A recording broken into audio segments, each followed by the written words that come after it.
What's going on, everybody? RJ Ochoa here from SB Nation's bloggingtheboys.com. Hope all is well wherever you are. We hope you're happy, safe, healthy. And I don't know what happened at the beginning of the video. I don't know if it froze. So if I had a weird kind of frozen at the beginning of this video, it's because the platform that we used to record was a little bit off. But we have some news to discuss that has to do with the Cowboys, but kind of has nothing to do with the Dallas Cowboys, but it is consequential news regarding the NFC East, the NFC as a whole. Obviously, the Cowboys are a playoff team. We talked about late Sunday night how they clinched a playoff berth officially because of the Washington Commanders lost on Sunday Night Football. To catch you up, in case you missed any of this, Monday afternoon saw some movement as far as betting lines associated with the Philadelphia Eagles and their quarterback, Jalen Hurts. In case you did not see this, the Cowboys originally opened as 1-point favorites against the Eagles for their Saturday Christmas Eve matchup, according to our friends at DraftKings Sportsbook.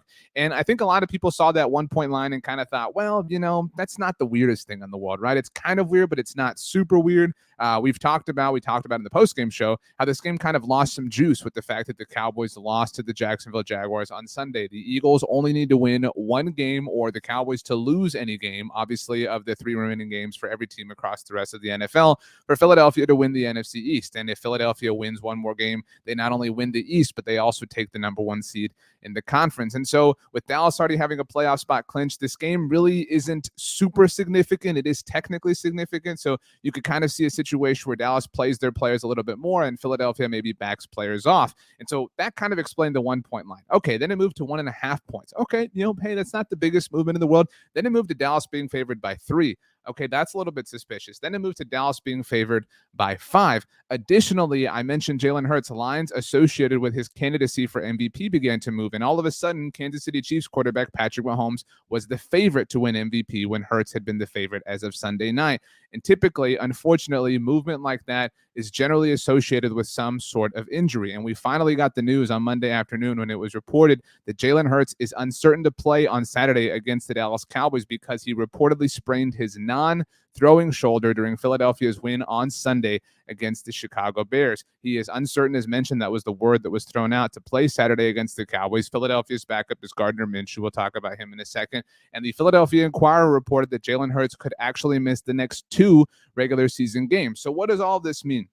First of all, it means huge bummer for Jalen Hurts. We're all Dallas Cowboys fans. We want to see the Cowboys win. We want to see the Eagles lose, but we never, ever, ever want to see this. Jalen Hurts has been playing at an unbelievable level all season long. We are wishing him the very best. We hope he gets healthy as soon as possible and that he is back for the Eagles and that they can lose. We want them to lose, but this is just, nobody wants this. And so this is big. This does take even more juice out of Saturday's Cowboys-Eagles game. But as mentioned, even if the Cowboys win, the Eagles are still sitting pretty. And that's probably why the Eagles are in this position to be able to rest Jalen Hurts. All they have to do, as mentioned, is win one more game.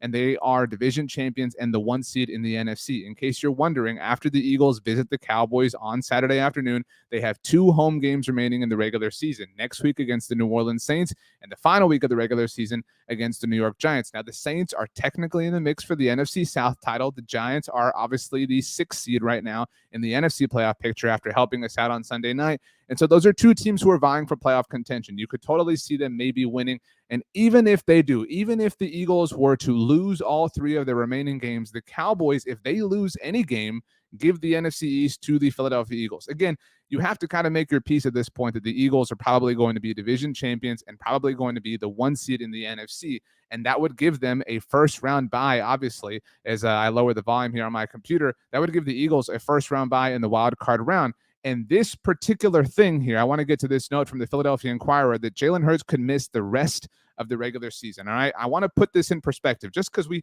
have to be aware of this, right? We're getting close to the playoffs. If Jalen Hurts does not play across the rest of the regular season, he will go 5 weeks before playing another game in the NFL. Obviously, he played on Sunday. That's week 15.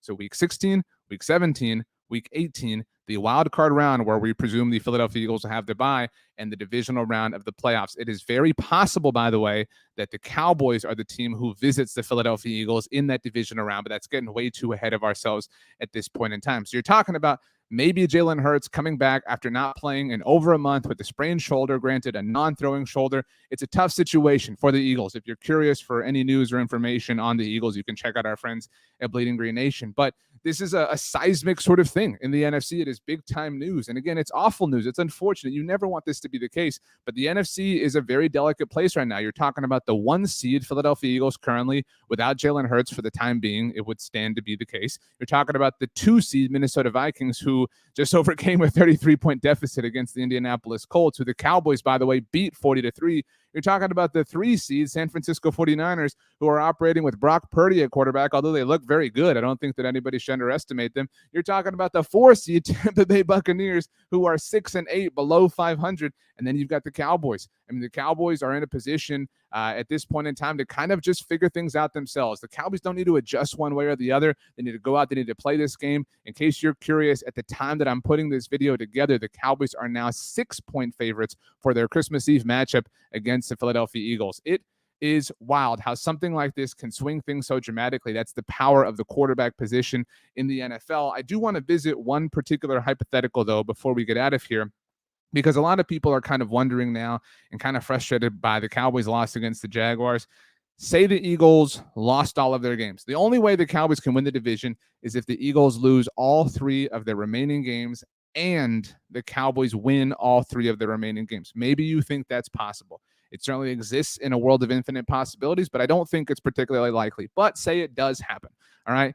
The Cowboys would be NFC East champions, but they would not be the 1 seed. That is an important thing to note. Sunday's loss to the Jacksonville Jaguars really changed the calculus for the Cowboys in that capacity. The Cowboys picked up a lot of help recently when the Minnesota Vikings lost to the Detroit Lions. That gave Dallas the tiebreaker over Minnesota. But as I mentioned, Minnesota has survived since then, notably in the 33-point comeback over the Indianapolis Colts. So the Cowboys would now be trailing the Minnesota Vikings unless they lost a game.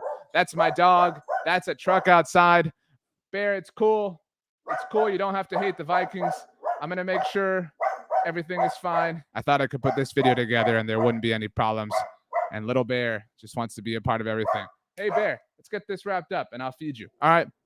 I feed him, I promise.